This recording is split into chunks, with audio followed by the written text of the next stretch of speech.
I was saying y'all, it's your boy Rico from RicoScores, and that is it. That wraps up the entire 2024 NFL draft, the first of many to come from Adam Peters. I personally think he killed it, but of course I'm gonna save my thoughts on that when I do my overall full-blown draft review, grade, and everything like that.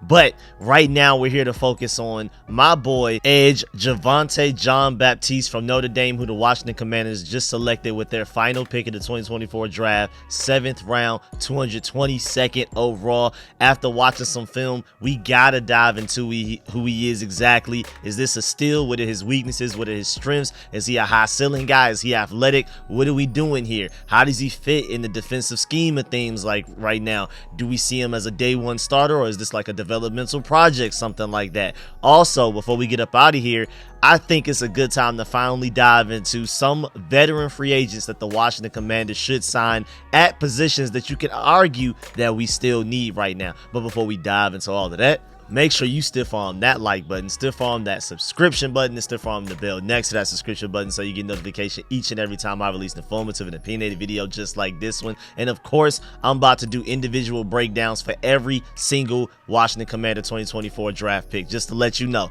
I'm starting from the back end and I'm gonna work my way all the way up till we get to Johnny Newton. So be on the lookout. I'm about to be spamming y'all with videos. And like I've already told y'all, not only am I doing an individual video for each draft pick that we have, but I'm also doing a film session for everybody we drafted as well. So each player that the Washington Commanders just brought in through those 7 rounds, I'm doing at least 2 videos for each one of them. The film sessions will come later, but the individual breakdowns of how they fit on the team, their weaknesses, strengths, all of that type of stuff based on what I'm seeing from film, stats as well, that's all coming right now, starting today, going well into tonight, and maybe even tomorrow some. We'll see how long it takes for me, man. It's a lot to go on. Also, man, I really appreciate all of y'all pulling up and supporting the live streams. Rounds 1 through 5, it went so well, such a huge success. Y'all are some real ones, man. All of the donations, y'all leaving likes on the streams, man. I can't tell y'all, man. It's just so crazy, man. Appreciate y'all. Let's go ahead and dive into the pick, because that's what y'all are here for. Let's get it.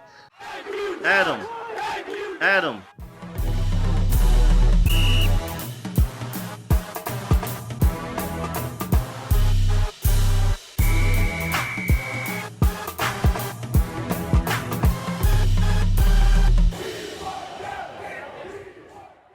Alright, so this is the final 2024 Commanders draft pick, and arguably a steal in the 7th round. I'm not gonna lie.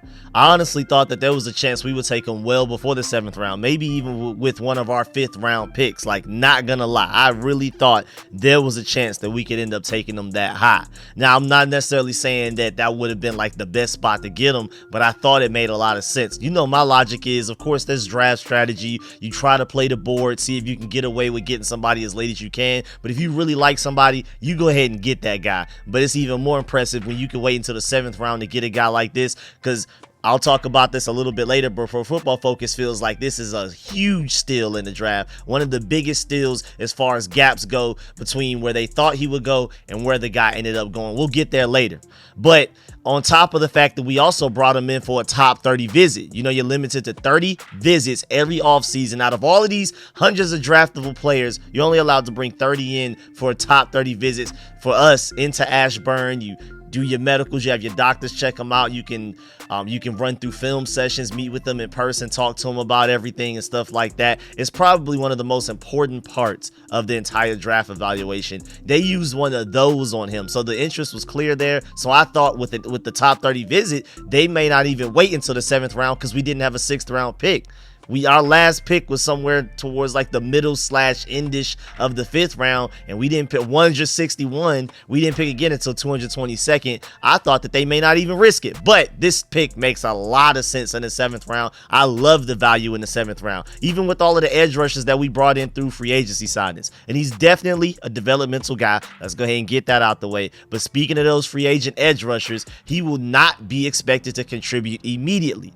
You already have Dorrance Armstrong Jr., who's going to be your certified starter on one side. Cleveland Farrell on the other side that can be your run stopper. Dante Fowler's going to rotate in and out as your situational pass rusher. You also have Johnny Newton that, even though I see him as more of a 3-tech defensive tackle, with his size, you can and even some experience of doing this in college, you can play him on the edge occasionally sometimes. And then Jamin Davis is being moved into a Micah Parsons-like role. So we really do not have to rush this guy. You can take your time and be very patient with him and not throw him out there to the wolves until he's absolutely ready. You don't want to stifle his development by throwing him out there too early, ruining his confidence, or worst of all, letting him develop bad habits. Wait until he's absolutely ready to go out there. Maybe he can, I mean, I'm not saying necessarily like week 1 he won't play a single snap, he won't even be active, but maybe you give him like 5 snaps here and there. You mostly play him on special teams, let him build up his confidence, develop as a pass rusher, and grow a little bit more strength as a run stopper. We'll get to that later when we get to his strengths and weaknesses.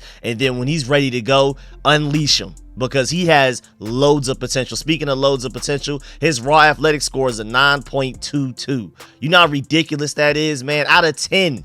He's one of the most athletic players in this entire draft, man. His height at 6'4.5" is pretty good. The only thing about him, his weight. He's a little undersized at 240, but you get him into an NFL gym, an NFL, not even just gym or workout program, but also diet as well, like a professional millionaire man diet where we're truly investing in you to become a better player. So we're going to make sure you're eating exactly how you're supposed to be eating and things like that. They're going to have a nutritionist. Like, just compared to what he was doing at Notre Dame, is about to go to another level for the Washington Commanders. And then his explosion is great. His vertical, crazy. His broad jump, elite. He had one of the best broad jumps out of any edge rusher throughout the entire draft class. And then to be an edge rusher running a 4.66 is amazing as well. His 20-yard split was great. His 10-yard split was great as well. And then he has 33.75-inch arms and a hand size of 10. That's not bad at all. These are developmental traits. He's a ball of clay that you can take and really work with. This is a high upside guy, in my opinion.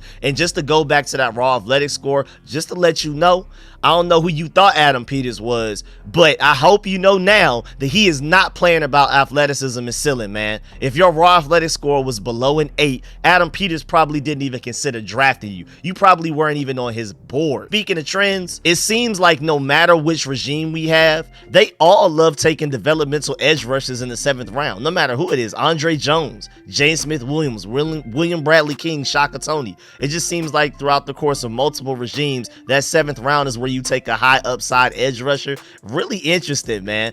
Also, another trend that I noticed now for a team captain update, and I talked about, well, never mind, I haven't actually talked about this yet. I have this in my breakdowns of the other players. Like I said, if you were in my streams, I already told y'all this. I already have my breakdowns for every player, but because I've been live streaming the rounds and things like that, I just haven't had the time to record them and edit them to get it to you. But like, I already have my full breakdown of Johnny Newton. I've already watched the film, already have my stats, already have my comp for him, his pro comp and things like that. Like, it's ready to go. I just need to sit down, record, edit, and get it out to y'all. So I in my brain, I already told y'all this, but just a team captain update now, like the official list of team captains that the Washington Commanders have drafted. Out of 9 picks, you have quarterback Jayden Daniels, defensive tackle Johnny Newton, cornerback Mike Sanderstill, offensive tackle Brandon Coleman, wide receiver Luke McCaffrey, linebacker Jordan McGee, and defensive end Javante Jean-Baptiste, who we just drafted. So we drafted more team captains than we didn't. That definitely was a deliberate choice. That was on purpose. You could tell that was the plan of attack coming into the draft by Adam Peters and Dan Quinn. They've said repeatedly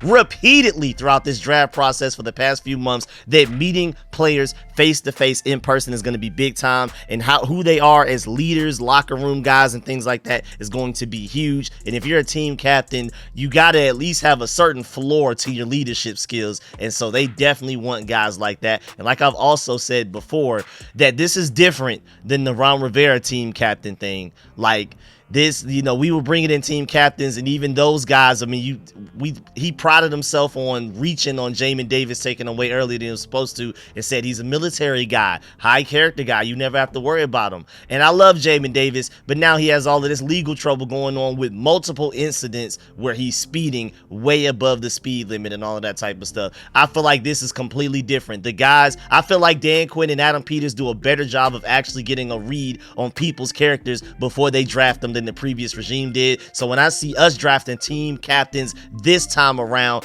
I think it's actually a thing that really matters, because it didn't really seem to matter with the last one. But back to Javontae himself, he's 99th percentile in run defense grade, so arguably the best run defender, edge rusher out of this entire draft. He was 86th percentile in run stop percentage. That's still pretty good. He's 88th percentile in pass rush grade on true pass sets, so one of the best pass rush and edge rushers as well, and 82nd percentile in pass rush win rate as well. That is incredible, man. To get somebody like that in the 7th round is absolutely insane, actually. So shouts out to Pro Football Focus. They love him. They're one of the people that's the highest on him. Speaking of how high they are on him, they felt like he was the 164th best player in the entire draft, which would have made sense for us to take him at 161 overall in the 5th round with that pick.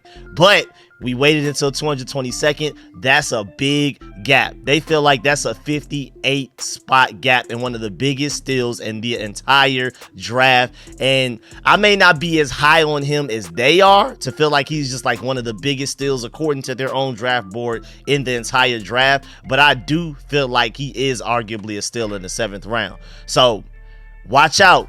This guy has some potential to him, man. NFL.com said about him, after a 5-year run at Ohio State with modest production, Jean-Baptiste's Notre Dame tape has put him in position to become a developmental day 3 pick.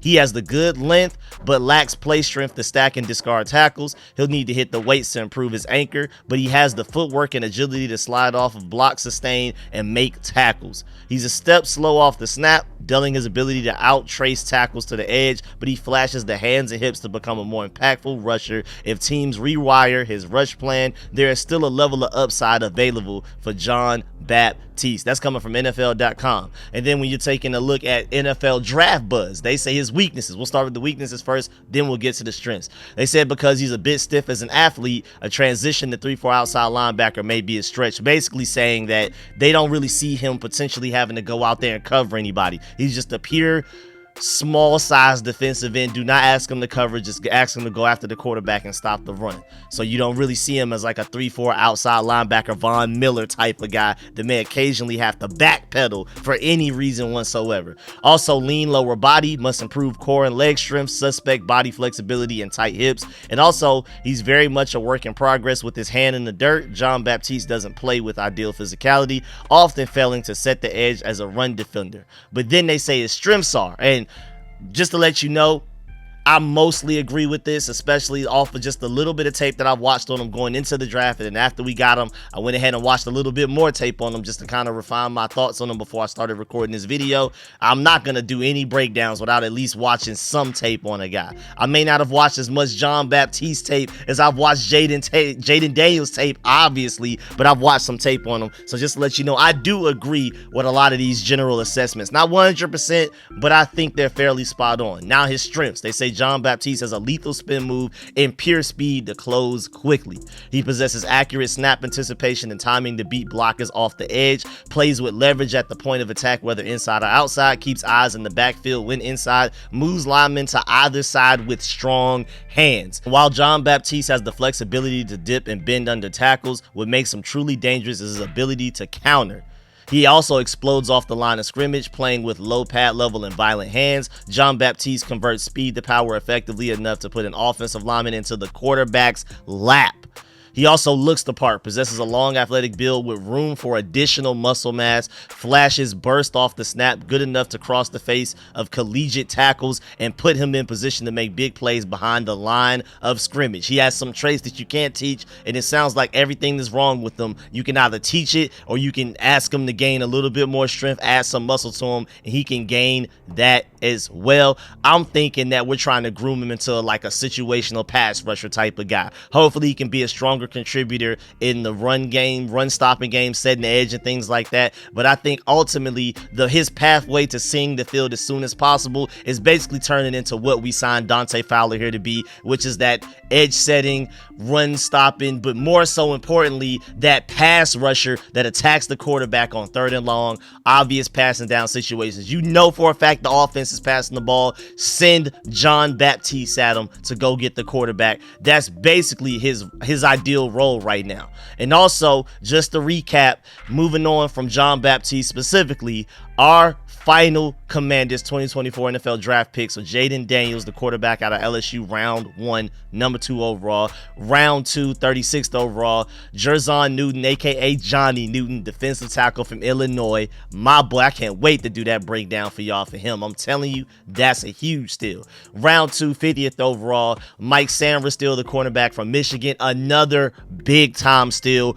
Draft pundits, NFL analysts, coaches, Bill Belichick, Nick Saban love this guy. Just the one you, Chris Sims, they love him. Mina Kimes, they all love. They felt like he was a huge steal. Round 2, 53rd overall, tight end Ben Sanat from Kansas State. You know that's one of my guys. I love him. There's also a few people that feel like he's a huge steal as well. Then round 3, number 67th overall, Brandon Coleman, guard. They say guard on NBC Sports, but Adam Peters already told you, and I'm going to talk about this in my breakdown, they're going to try to develop him as a tackle, and he's played more tackle at the college level than he ever played guard for TCU. High ceiling guy, watch out. He may not be ready to play week 1 for you, but hey, man, that ceiling is ridiculous. One of the most athletic players. I think he does have the highest raw athletic score out of anybody we drafted in this draft class, which is scary because we drafted all athletes. Also, round 3, 100th overall, we draft Luke McCaffrey, wide receiver out of Rice. Big pickup there.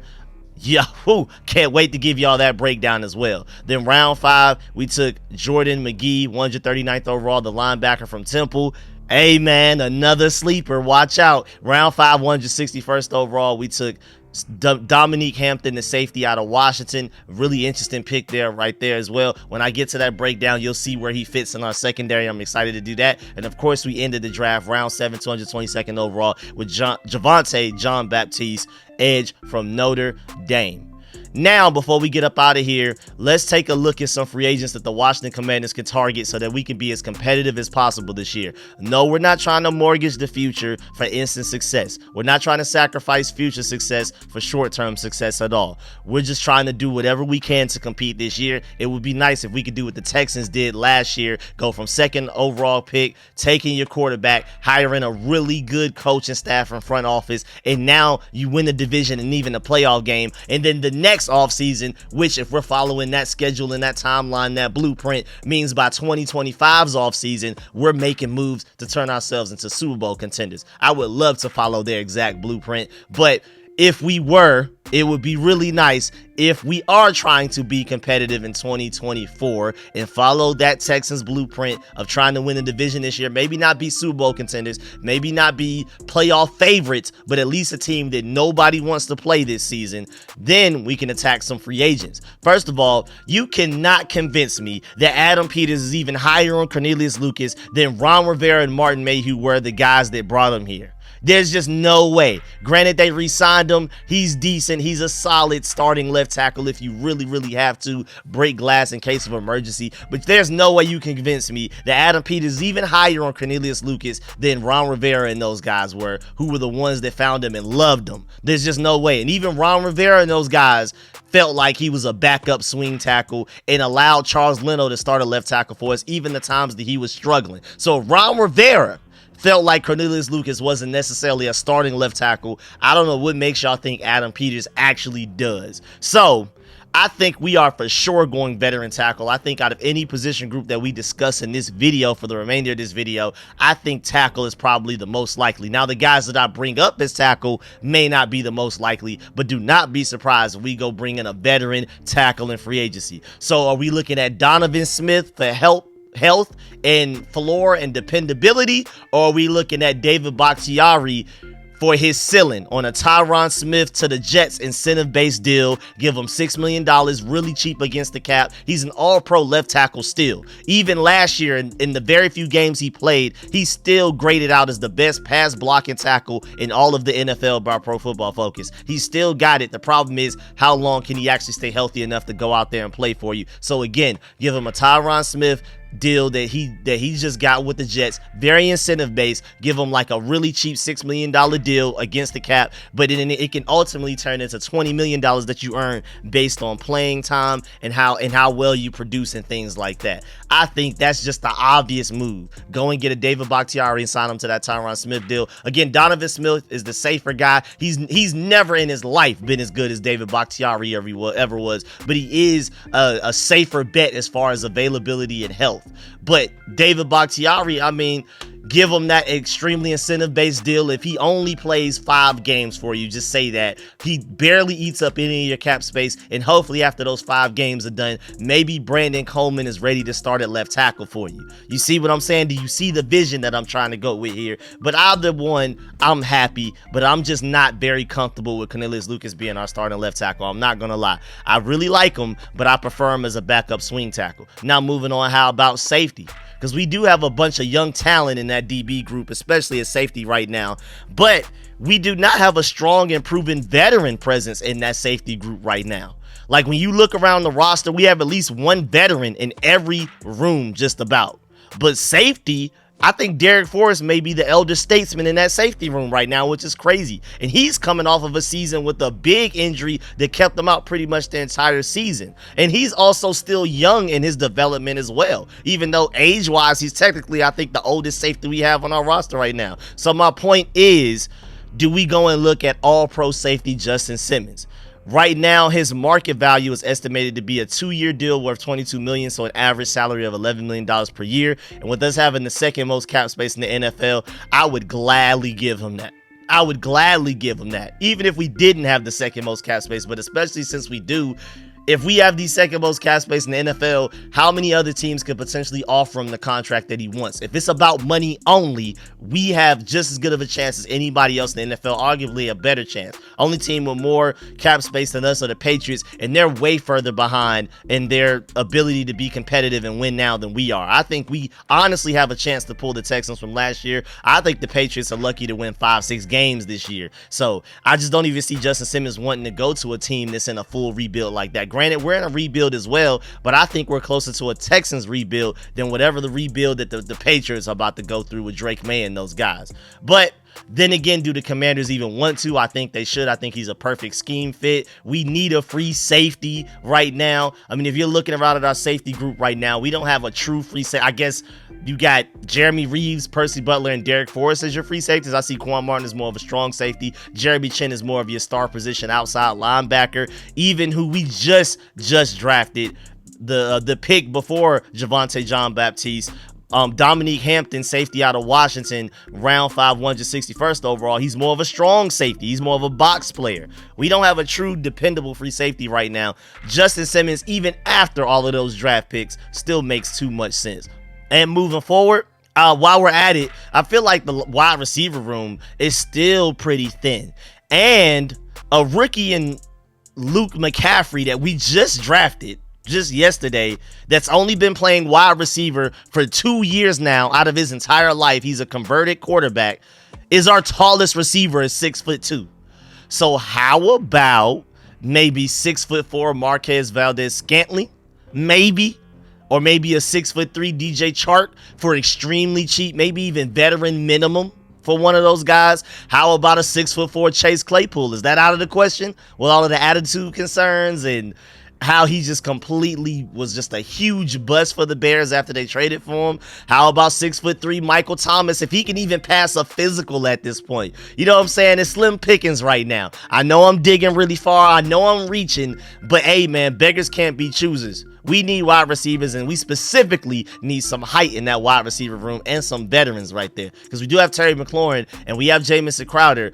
But outside of that, man, we still got a bunch of young guns running around. And again, nobody has some height to him. Our rookie that has only playing the wide receiver position for the past 2 years in his entire life is our tallest receiver right now. And he's still 6'2". I mean, he can go up there and make contested catches, but he's not known as like a contested catch monster or anything like that. So I don't know. Maybe they do believe in this wide receiver group that has Luke McCaffrey, Jahan Dotson, Terry McLaurin, and Jamie Brown, maybe. I mean, they went and signed Olamide Zaccheaus, but he's like a super tiny slot receiver guy. That doesn't help you. They like Mitchell Tinsley, it seems, but I think they see him as more of a punt returner than a receiver. Jamison Crowder, another slot guy.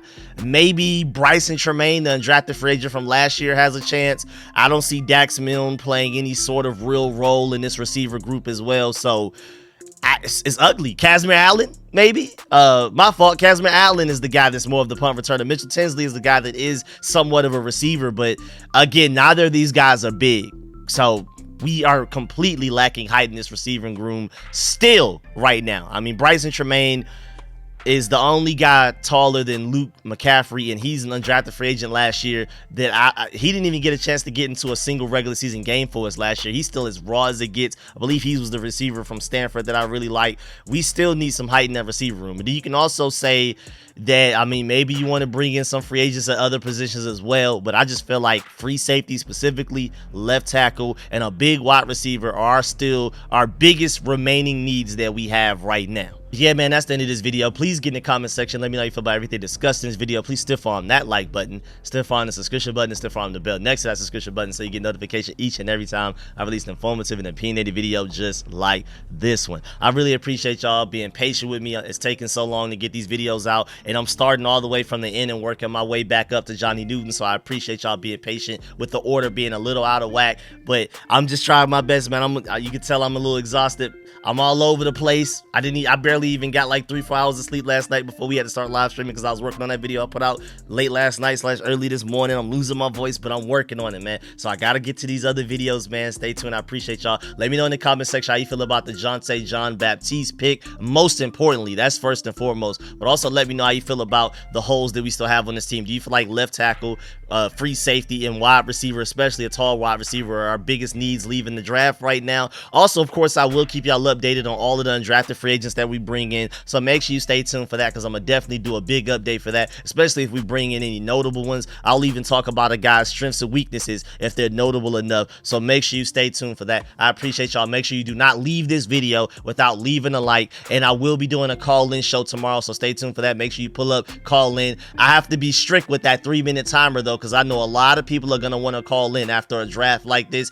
after Adam Peters' first draft, so even if you got to time yourself, make sure you try to stick to under those 3 minutes, and I really appreciate y'all. That will be tomorrow evening sometime. Stay tuned. I will keep y'all updated. I'm out. Appreciate y'all.